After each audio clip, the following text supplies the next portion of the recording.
What's up, everyone? Today we're going to be teaching you the basics of chess. Chess is a very strategic game and requires a lot of thinking. However, you can't be good at the game if you don't know how to play the game. That is what this tutorial today will teach you. The goal of chess is to take out your opponent's king, which is this piece right here. What you will need in order to play chess is a chessboard, right here, and all of the pieces which are already laid out on the game map. The first piece in chess that we're going to be explaining is the pawn. The pawn is the weakest of the chess pieces, and most of the time they're considered to be just mainly like sacrificial, so you can get more closer to defeating your opponent's king. Pawns can only move forward in one space, like that.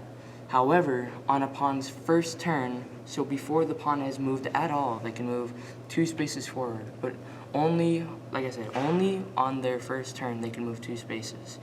After they've moved 1 space, they can't move 2 anymore, they can only move 1. Like I said, pawns can only move forward 1 space from now on, and pawns can only attack diagonally, either here or here. They can't attack from the front. Like I said, they can't go side to side, they can't go backwards, they can only go forwards, and only 2 spaces on their first turn. The next piece that we're going to be explaining are the rooks. Rooks are a very good piece if you know how to use them, but it's actually very difficult to use a rook effectively. Rooks can move as far as they want in an either forward or sideways direction. They can't move diagonally. So rooks can move however far they want, one way, forward, sideways, backwards, or sideways again. They can move any way they want, but they cannot move diagonally. They cannot do that. They can only go backwards, sideways, and forwards, which makes the rook a very deadly piece, like I said, if you know how to use it correctly. And the rooks are placed at the corners of the chessboard. The next piece that we're going to be showing you are the knights. The knights are placed right inward from the rooks, and the knights are actually the most unique piece. They can only move in an L shape, so they can go 2 and 1 in the shape of an L. The knights are also unique because they can jump over other pieces. So let's say you have a knight that goes here, and you have another knight that can go here, and then this knight goes right here. Normally, you would say that, oh, the knight then couldn't go here because he would have to jump over this piece to get there. But that's the thing, knights can jump over other pieces, which is what makes them really unique and good. That's why at the beginning of the game, when all your pieces are laid out, it is smart to take your knights right here and jump them over your pawns and other pieces to get to the front of. The next piece is the bishop. The bishop are like the rooks in one way. They can move however much they want if their space is available. However, they're also completely opposite in the rook in one way. While the rooks can only move in their forward direction, either, like I said, forward, backward, or sideways, bishops can only move diagonally. So, like I said, they can move however far they want, but only in a diagonal direction.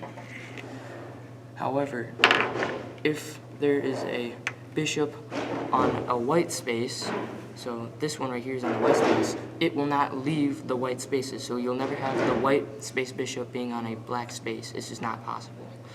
And you can't have a bishop on the black space being on one of the white spaces. The final 2 pieces we're going to be showing you are the queen and the king. The queen goes on the center space of your color, and the king then goes on the center space of your opposite color. These are your 2 most important pieces. Your queen being the best piece on the board, and your king being, well, the piece that you need to keep safe in order to win the game. The king can only move 1 space in any direction. So he can go diagonal, he can go forward, he can go diagonal again, he can go sideways, he can go anywhere as long as there's not a piece there, and it's only 1 space forward. The queens, however, they both combine the rook and the bishop. They can move anywhere they want, and like however far they want, as long as there's not a piece in the way. They can move diagonally however far they want, side however far they want, down, diagonally again, and side.